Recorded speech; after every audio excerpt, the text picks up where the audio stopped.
एक दिन एक गांव में रात के वक्त तेज हवाएं चल रही थीं। अचानक वहां एक पेड़ प्रकट हुआ। उसमें एक दरवाजा खुला और एक दैत्य बाहर आया। यह पेड़ की पिकनिक बड़ी मजेदार है। मैं अपनी पसंद के गांव में जाता हूँ, वहां के लोगों को मार कर खाता हूँ। अब देखना यह है कि इस गांव के लोगों के मांस का स्वाद कैसा है। ऐसा कहते हुए वो उस गांव के अंदर चला गया। कुछ दूर जाने पर उसे एक ट्रैक्टर दिखा, जिसे देखकर वाह, देखने में बड़ी अच्छी चीज, मुझे अच्छा लगा ये ट्रैक्टर। मैं इसे इसी वक्त अपने साथ ले जाऊंगा। और वो उस ट्रैक्टर को लेकर अपने पेड़ के अंदर घुस गया। अगले दिन ट्रैक्टर के मालिक को उसका ट्रैक्टर नहीं मिला, तो उसने सोचा, हे भगवान, किसी ने मेरा ट्रैक्टर चुरा लिया, लेकिन कौन चुरा सकता है? जरूर चोरों का गिरोह लगता है। अगली रात वो अपने घर के सामने खड़ा हो गया देखने के लिए कि आखिर वो चोर है कौन। वो दैत्य वहां चलता हुआ आया। उस आदमी को देखकर दैत्य ने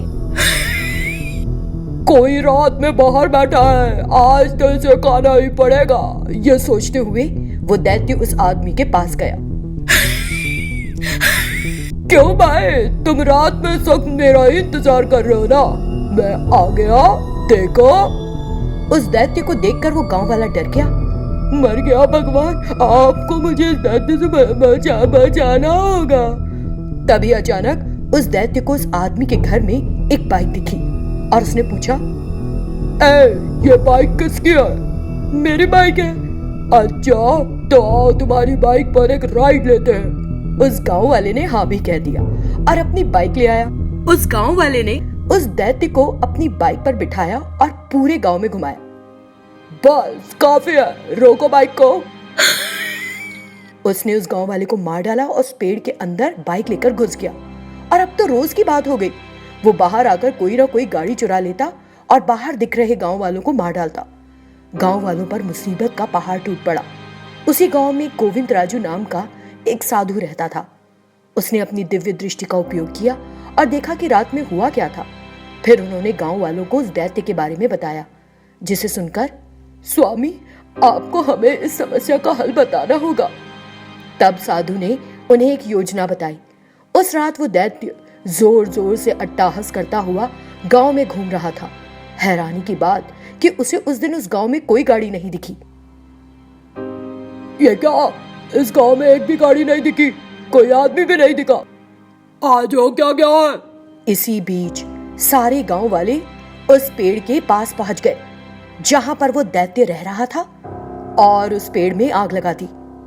इससे उस दैत्य का शरीर भी जलने लग गया। ये क्या हो रहा है? मुझे कुछ समझ नहीं आ रहा। ये कहते हुए वो दैत्य उस पेड़ की तरफ दौड़ा। पेड़ पर आग लगी देखकर दैत्य ने सोचा, आग किसने लगाई? इस आग को फौरन बुझाओ, मेहरबानी करके इस आग को बुझा डालो। इस तरह वो दैत्य चिल्लाता रहा, लेकिन सारे गांव वाले खड़े होकर बस देखते रहे। अगर मैं जैसा कहूँ वैसा करो तो मैं इस आग को बुझा दूंगा, वरना तुम भी खत्म हो जाओगे। बताओ बताओ। ठीक है, तुम्हें इस पेड़ के साथ इसी पल इस गांव को छोड़ना होगा, नहीं तो मैं इस पेड़ के साथ तुम्हें भी राख कर दूंगा। ठीक है, मैं छोड़ दूंगा इस गांव को, पहले इस आग को बुझा डालो। तब साधु ने पेड़ की आग बुझा दी। वो दैत्य तुरंत उस पेड़ के अंदर चला गया और वहां से उड़ गया। उन गांव वालों को उस दैत्य से छुटकारा मिल गया और वो खुश हो गए, साधु का धन्यवाद दिया और आराम से रहने लगे। एक दिन रिया घर पर अकेली थी। उसके पेरेंट्स किसी जरूरी काम से कहीं बाहर गए हुए थे। उस रात जब वो फोन पर अपनी सहेलियों से बातें कर रही थी, उसे कुछ शोर सुनाई दिया। उसने अपनी सहेली से कहा, करीना, मैं तुम्हें 1 मिनट बाद फोन करती हूँ, मुझे कुछ शोर सुनाई दे रहा है। ऐसा कहते हुए वो उस तरफ गई जहां से शोर सुनाई दे रहा था। इस बीच उसे महसूस हुआ जैसे कोई उस तरफ से गया। ओह नो, कभी कुछ शोर तो नहीं है, अब मैं क्या करूं? उसने डर के मारे घर के सारे खिड़की दरवाजे बंद कर दिए। कुछ देर बाद कोई दरवाजा खटखटाने लगा और बोला, दरवाजा खोलिए मैडम, एक बार दरवाजा खोलिए प्लीज, ओपन द डोर। कौन है? इतनी रात को यहाँ क्यों आई हो? इस जगह को फौरन छोड़ दो, नहीं तो मैं पुलिस को कॉल करूंगी। मैडम, मेरी कार में कुछ परेशानी आ गई और रुक गई। मुझे समझ नहीं आया कि मैं कहाँ जाऊँ। मैं कोई चोर नहीं हूँ। तुम्हारी कार रुक गई तो मैं क्या करूँ? मैं कोई मैकेनिक नहीं हूँ। चली जाओ यहाँ से, मैं तुम्हारी किसी भी तरह मदद नहीं कर सकती। औरत बिना कुछ कहे वहां से चली गई। कुछ देर बाद रिया ने खिड़की खोली और बाहर झांककर देखा। थैंक गॉड चली गई। वो पता नहीं कौन थी। ये सोचते हुए वो पीछे मुड़ी। उसने किसी को अपने घर के पंखे से लटके हुए देखा। वो बेहद डर गई और उसकी चीख निकल गई। अचानक वो लटका हुआ साया गायब हो गया। रिया जो डरी हुई थी, ये क्या हो रहा है हमारे घर में आज? कितना अजीब लग रहा है मुझे। लग रहा है कि यहाँ कोई है, लेकिन मैं किसी को देख नहीं पा रही। इस बीच घर की कई चीजें अपने आप नीचे गिरकर टूट गई। कोई जानबूझकर ऐसा कर रहा है। अगर हिम्मत है तो सामने आओ मेरे। वो जोर से चिल्लाई। अचानक एक प्रेतात्मा उसके सामने आकर खड़ी हो गई। ठीक है, लो आ गई। अब बोलो, अंदर से तो तुम्हारी गिंगी बंधी हुई है, दिखा रही हो जैसे बड़ी बात। प्रेतात्मा को देखकर रिया डर गई। कौन हो तुम? क्यों परेशान करी हो मुझे? क्या चाहती हो? सब लोग यही घिसा पिटा सवाल क्यों करते हैं? मैं उकता गई हूँ इन सवालों से। तुम्हें नहीं पता कि शैतान को क्या चाहिए होता है जब इंसान अकेले में मिल जाए? हमें उनका खून और मांस चाहिए होता है। फौरन चली जाओ यहाँ से। ये कहते हुए रिया ने उस प्रेतात्मा पर अपना फोन फेंका और वहां से भागने की कोशिश की, लेकिन कोई भी दरवाजा नहीं खुला। तुम यहाँ से कहीं नहीं जा सकती। तुम मेरा आज का शिकार हो। बचाओ, कोई तो बचाओ मुझे।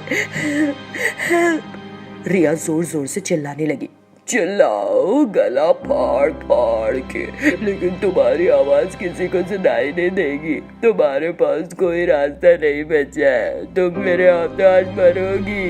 प्रेतात्मा ने उसे अगले ही पल मार डाला और बाहर आ गई। आज तो मेरी भूख मिट गई। कल कौन अपनी जान से जाएगा?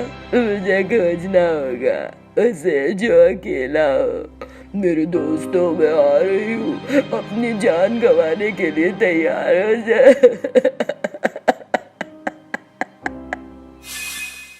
कृष्णा गांव में सत्या नाम का एक इंसान रहता था।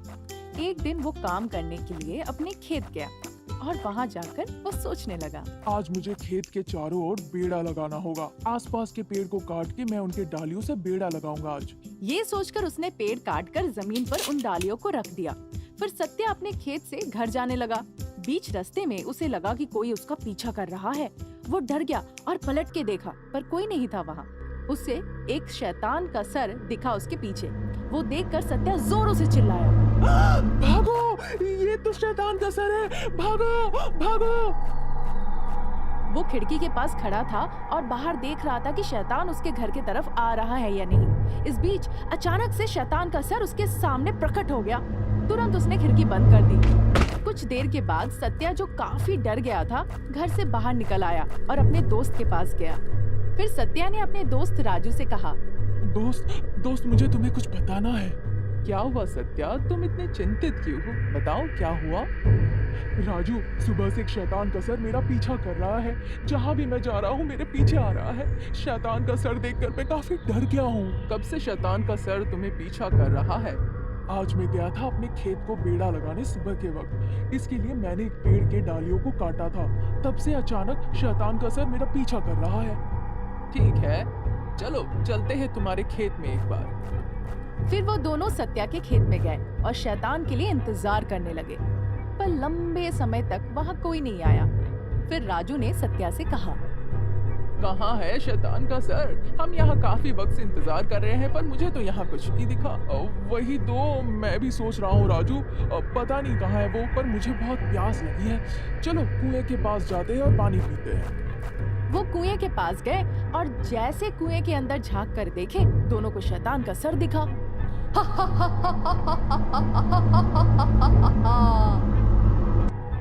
क्या तुम मेरे दोस्त का पीछा कर रहे हो? मैं उस पेड़ के डालियों में रहता था। उसने उस डालियों को काट दिया। उसी के साथ मेरा शरीर से मेरा सर अलग हो गया। इसीलिए मैं इसका पीछा कर रही हूँ। आमतौर पर शैतान पेड़ पे रहते हैं, पर तुम डालियों पर क्यों थी? मैं कोई आम शैतान नहीं हूँ, मैं अलग हूँ। मैं तुम्हारे दोस्त को नहीं छोड़ूंगी। ये कहकर शैतान गायब हो गई वहाँ से। सत्या डर गया और कहा, अब हमें क्या करना चाहिए राजू?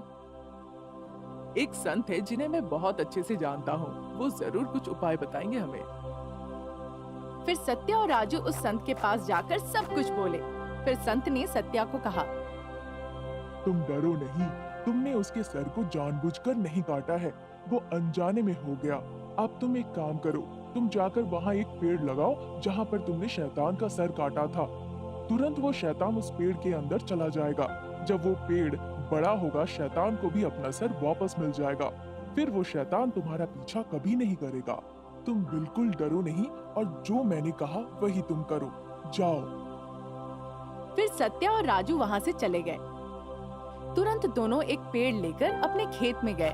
संत के कहे मुताबिक उन्होंने पेड़ लगाया उस जगह पर। तुरंत वहाँ शैतान का सर आया और जोरों से हंसने लगा। फिर वो पेड़ के अंदर चला गया और गायब हो गया। तब से शैतान का सर सत्या का पीछा करना बंद कर दिया। उसके बाद सत्या और राजू को थोड़ी चैन मिली और खुशी खुशी वो रहने लगे।